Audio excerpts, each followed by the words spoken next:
Hello everyone, welcome back to Chinni's kitchen. ఈరోజు మనము పప్పు చింతకూర ఎలా తయారు చేసుకోవాలో చూద్దాం.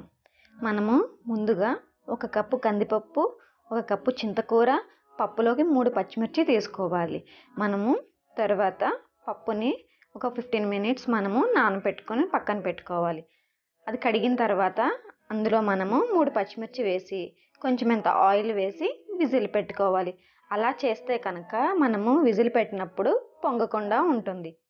చూసారా పప్పు ఎంత మెత్తగా ఉడికిందో. దీని తర్వాత ఇది వేరే బౌల్లో ట్రాన్స్ఫర్ చేసి అందులో కొంచెం అంత పసుపు వేసి మనం ముందుగా కడిగి పెట్టుకున్న చింతకూరని అందులో వేయాలి. ఇప్పుడు మనము ఇందులో 1 గ్లాసున్నర వాటర్ వేసి మనము బాగా కలుపుకోవాలి. ఇందులో మనము పప్పులోకి తగినంత సాల్ట్ని వేసుకొని పప్పుని బాగా కలుపుకోవాలి. మనము పోపు కోసము కొంచెం అంత ఆయిల్ వేసి 4 వెల్లుల్లి రెబ్బలు వేయాలి.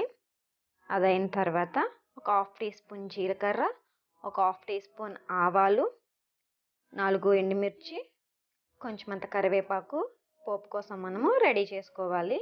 ఉడికిన పప్పు మనం పక్కన పెట్టుకున్నాం కదండి, ఈ పోపును తీసుకెళ్ళి ఉడికిన పప్పులో యాడ్ చేసుకోవాలి. ఇలా వేసి 1/2 టీ స్పూన్ కారం వేసుకుని ఇంకొంచెం సేపు మనం ఉడికించుకుంటే పప్పు చింతకూర రెడీ అయిపోయినట్టేనండి. ఒకసారి మీరు ట్రై చేసి ఎలా ఉందో నాకు కామెంట్ సెక్షన్లో చెప్పండి. Keep watching, bye bye.